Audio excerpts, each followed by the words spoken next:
On Sunday evenings, my local NPR station rebroadcasts old radio programs. A few years ago, I was driving home and heard a program called Command Performance, which was a variety show that went out to the troops during World War II.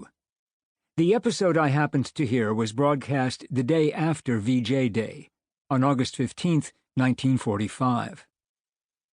The episode featured some of the era's biggest celebrities: Frank Sinatra, Marlene Dietrich, Cary Grant, Betty Davis, and many others. But the most striking feature of the show was its tone of self-effacement and humility.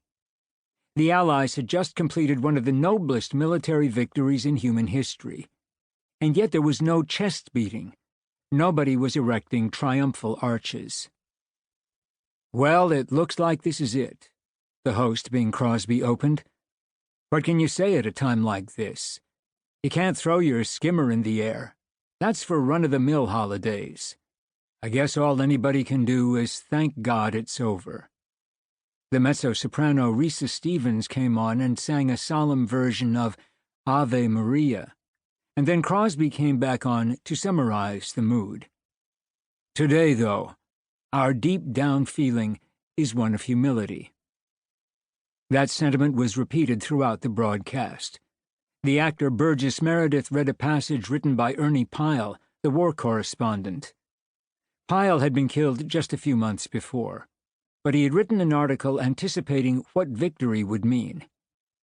"We won this war because our men are brave and because of many other things, because of Russia, England, and China, and the passage of time, and the gift of nature's materials. We did not win it because destiny created us better than all other people. I hope that in victory we are more grateful than proud." The show mirrored the reaction of the nation at large.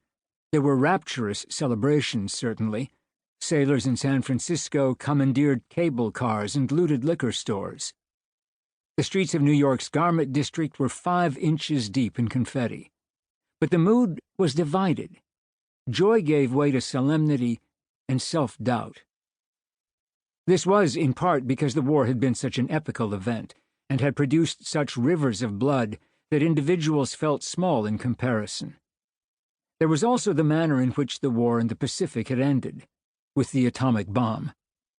People around the world had just seen the savagery human beings are capable of. Now here was a weapon that could make that savagery apocalyptic. The knowledge of victory was as charged with sorrow and doubt as with joy and gratitude, James Agee wrote in an editorial that week for Time magazine. But the modest tone of Command Performance wasn't just a matter of mood or style. The people on that broadcast had been part of one of the most historic victories ever known. But they didn't go around telling themselves how great they were. They didn't print up bumper stickers commemorating their own awesomeness. Their first instinct was to remind themselves they were not morally superior to anyone else. Their collective impulse was to warn themselves against pride and self-glorification. They intuitively resisted the natural human tendency toward excessive self-love. I arrived home before the program was over and listened to that radio show in my driveway for a time. Then I went inside and turned on a football game. A quarterback threw a short pass to a wide receiver who was tackled almost immediately for a 2-yard gain. The defensive player did what all professional athletes do these days in moments of personal accomplishment. He did a self-puffing victory dance as the camera lingered. It occurred to me that I had just watched more self-celebration after a 2-yard gain than I had heard after the United States won World War II. This little contrast set off a chain of thoughts in my mind. It occurred to me that this shift might symbolize a shift in culture, a shift from a culture of self-effacement that says, "Nobody's better than me, but I'm no better than anyone else," to a culture of self-promotion that says, "Recognize my accomplishments, I'm pretty special."